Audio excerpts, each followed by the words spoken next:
ગામની પવિત્ર અને ખમીરવંતી એવી ક્ષત્રિય ભૂમિ પર ઉપસ્થિત એવા મારા વાલા ગરમ લોહીવાળા ક્ષત્રિય ઠાકોર સિંહો,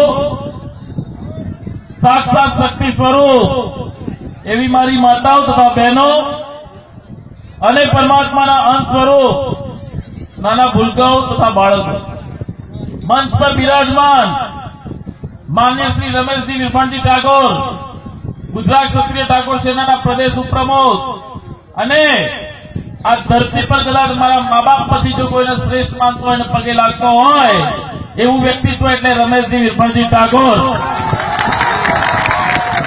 ત્યારબાદ માન્ય શ્રી ધીરુભાઈ તેમજ જગદીશભાઈ વિરમગામા, મારા મિત્ર એવા હિતેશભાઈ, રમેશજી તથા પ્રહલાદજી, આ તમામ આગેવાનો ઉપરાંત કોઈ પણ નામી અનામી મહાનુભાવો જે પણ અહીંયા હાજર હોય આ તમામને રાજભા ઠાકોરના જય માતાજી, જય વેલનાથ.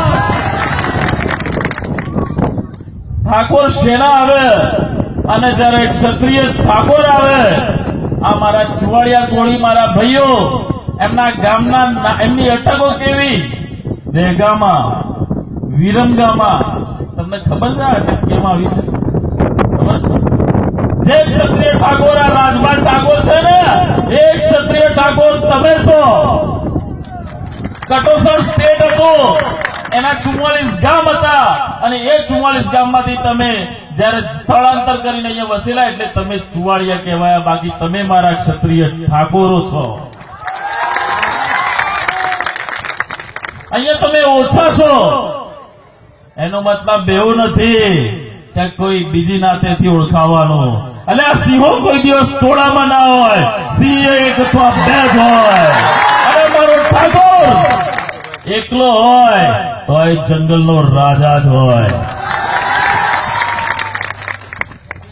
વંટોળ આવ્યું સાહેબ, આજે તો ઠાકોર સેના મૈતી ગામમાં પહેલી વાર આવી છે અને વંટોળ આવ્યું. પણ કહેવા માંગુ છું કે આ ઠાકોર સમાજના વિકાસથી જો કોઈને ઈર્ષા થતી હોય, જો કોઈ દાદે પડતું હોય, તાકાત હોય તો સુનામી લાવી જોજો, ઠાકોરોને ફરક નથી પડતો.